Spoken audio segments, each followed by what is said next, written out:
Hi hello friends, welcome back to Ilakkiya's views. நம்ம இன்றைக்கி சிறுக்கீரை மசியல் எப்படி செய்கிறது சொல்லிட்டு பார்க்கலாம்.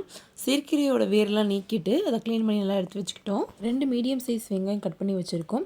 2 மீடியம் சைஸ் தக்காளி, காரத்துக்கு தேவையான அளவுக்கு பச்சை மிளகா. நம்ம இன்றைக்கி ஒரு மிளகா எடுத்துருக்கோம். கொஞ்சமாக சீரகம், ஒரு 6லேருந்து 7 பல் பூண்டு தோல் உரித்து குட்டியாக கட் பண்ணி வச்சுருக்கோங்க.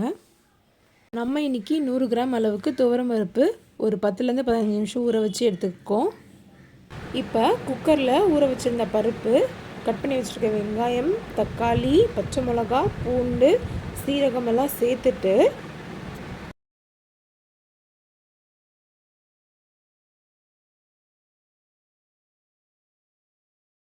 நம்ம க்ளீன் பண்ணி வச்சுருக்க கீரையை ஒரு 2லேருந்து 3 தண்ணி நல்லா அலசிட்டு குக்கரில் சேர்த்துட்டு லிட்டு போட்டு க்ளோஸ் பண்ணிவிட்டு ஒரு 5 சவுண்டு விட்டுட்டு ஆஃப் பண்ணிடலாங்க.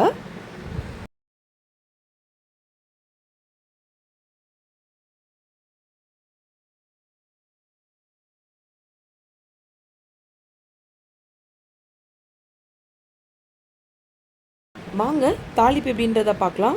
கொஞ்சமாக கடாயில் எண்ணெய் ஊற்றிட்டு எண்ணெய் காஞ்சதும் கடுகு போட்டு கடுகு பொரிஞ்சதும் காஞ்ச மிளகா ஒரு 2 சேர்த்துக்கோங்க. குண்டு மிளகா இருந்தாலும் சேர்த்துக்கலாம், அது ஆப்ஷனல் தான்.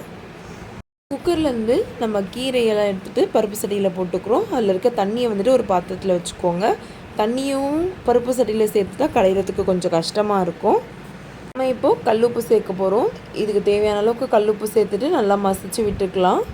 இது கூட தாளிப்பு சேர்த்துட்டு நல்லா கலந்து விட்டுக்கோங்க. அவ்வளோதான், சிறுக்கீரை மசியல் எப்படி செய்கிறது சொல்லிட்டு பார்த்தோம். இந்த வீடியோ உங்களுக்கு பிடிச்சிருந்துச்சுன்னா மறக்காமல் லைக் பண்ணிவிடுங்க. நம்ம சேனல் சப்ஸ்கிரைப் பண்ணாதவங்க மறக்காமல் சப்ஸ்கிரைப் பண்ணிவிடுங்க ஃப்ரெண்ட்ஸ். தேங்க்ஸ் ஃபார் வாட்சிங். பாய்.